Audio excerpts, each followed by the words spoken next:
विदेशी मेहमान और एनआरआई को अब भारत की यात्रा के दौरान काफ़ी बड़ी सहूलियत मिलने वाली है यूपीआई वन वर्ल्ड के थ्रू।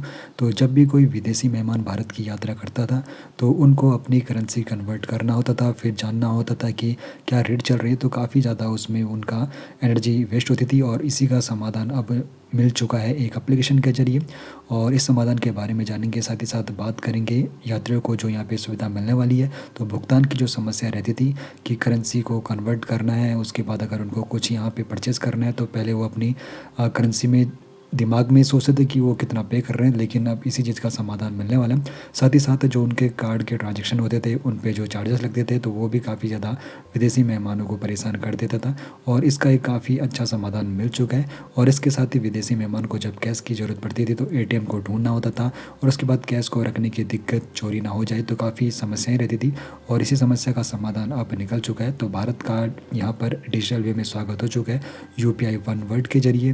तो यहाँ पर जो यूपीआई वन वर्ल्ड है तो इसके बारे में समझ लेते हैं। तो एक तरह का यहाँ पर ये डिजिटल वॉलेट है।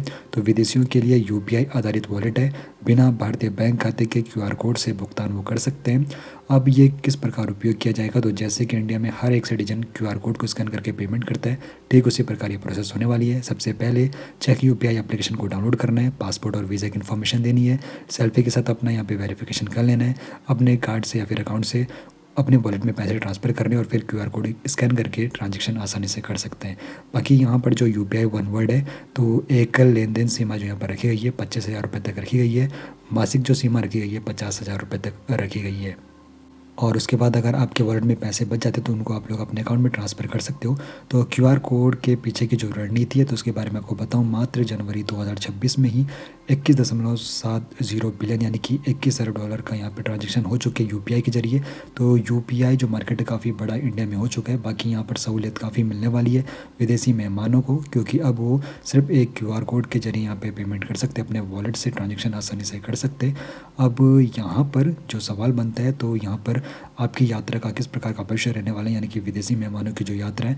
तो पहले क्या होता था, उनको यहाँ पे अपना करेंसी कन्वर्ट करना होता था और अपने क्रेडिट कार्ड डेबिट कार्ड साथ में रखने होते थे, तो काफ़ी झंझट भरा होता था। लेकिन अब एक वॉलेट के साथ आप लोग यहाँ पे क्यूआर कोड स्कैन करके पेमेंट कर सकते हो। तो क्या स्थानीय क्यूआर कोड नया वैश्विक भुगतान पासपोर्ट बन सकता है? आप किस बारे में क्या राय है, कमेंट सेक्शन में ज़रूर बताइए।